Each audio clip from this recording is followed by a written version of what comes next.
The Oyiya Health Foundation is a non-governmental and non-profit organization that is into medical outreach and other services to humanity.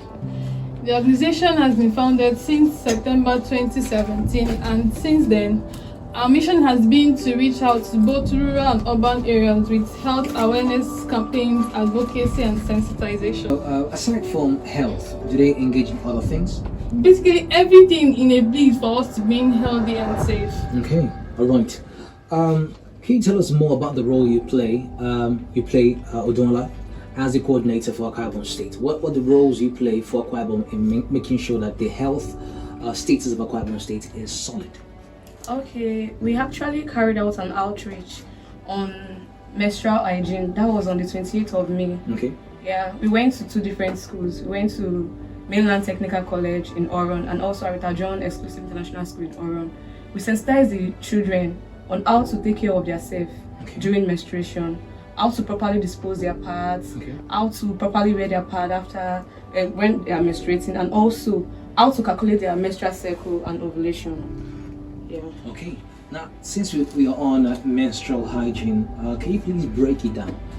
What menstrual hygiene is, especially for the young ladies or for the teens who are growing to be the young ladies who are listening right now? Okay, I would say menstrual hygiene is just, in short, just taking care of yourself during menstruation when you're seeing your period. Okay. Yeah, that's menstrual hygiene in general. How to take care of yourself during menstruation. Okay.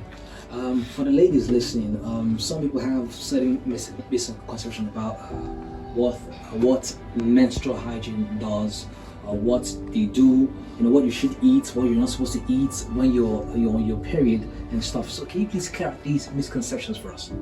Okay, the number one misconception is the stigma.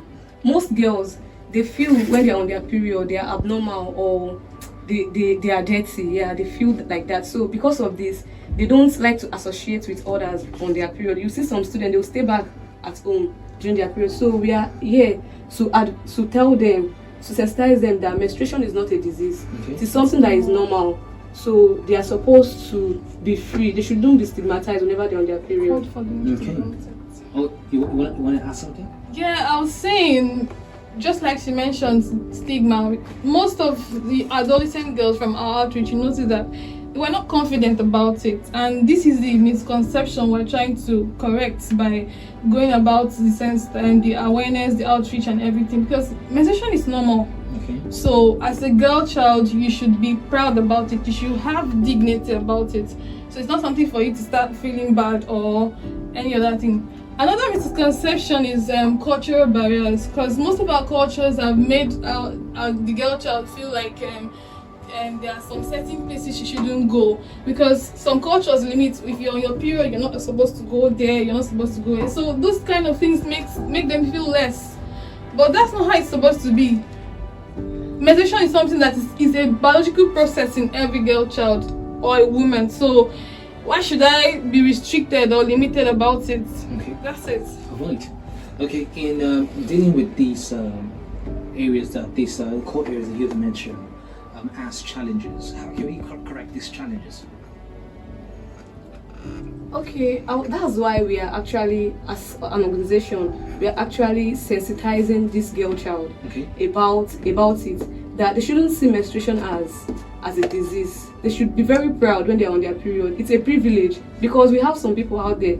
Some people visit the hospital regularly because they can't menstruate. Yeah, so they shouldn't see it as a disease at all. It's something that is normal. Okay. And also, I think that they should also create avenues to sensitize, awareness, more like promoting menstrual hygiene educations. Basically, in our school too, it can be added as curriculum in the school, where you get to teach the girl child how to go about menstruation, how to stay healthy, how to maintain the menstrual health, because that also is important.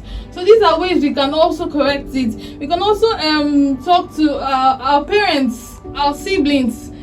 If you have a upcoming girl child, you can also call them close and let them know about these little things, because most of them grow up not having basic idea of what it is. So as a guardian, as a sibling, you can also help out too. Aside the school, as a parent, you too can also help out in educating and creating more awareness on menstrual hygiene. All right, since we're talking about menstrual hygiene, I heard people say that for them, their own menstruation comes twice, and some once.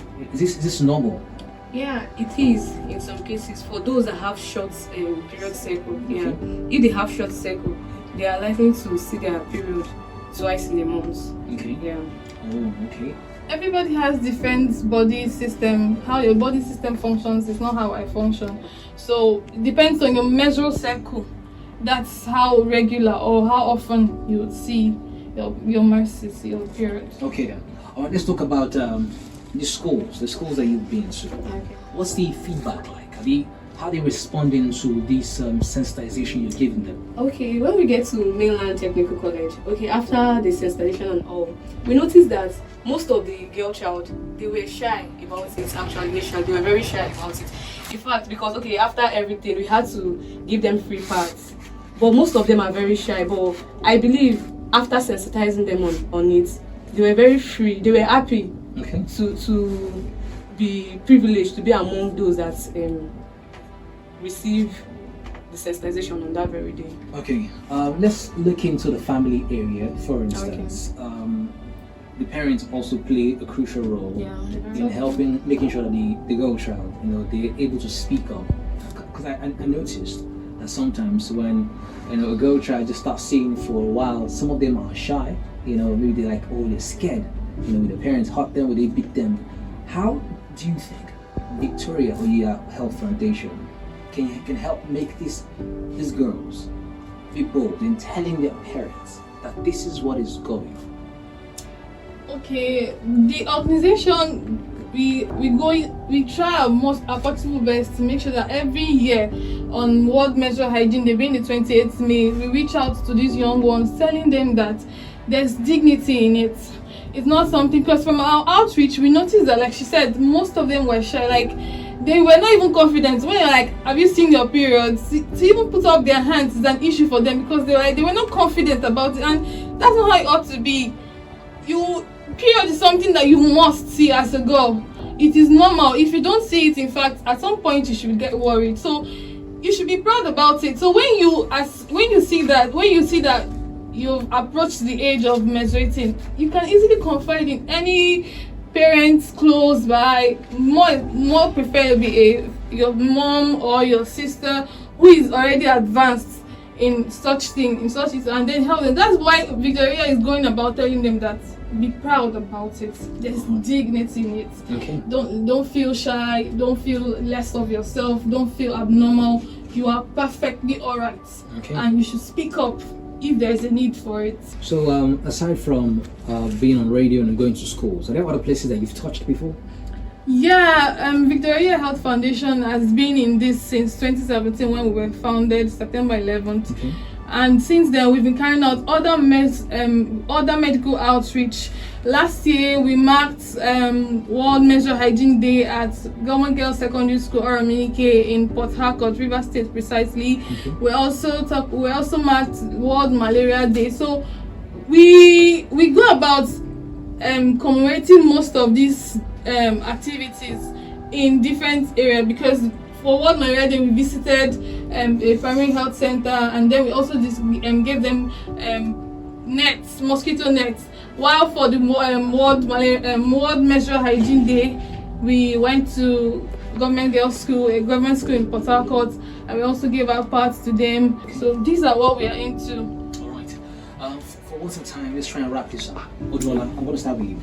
Okay.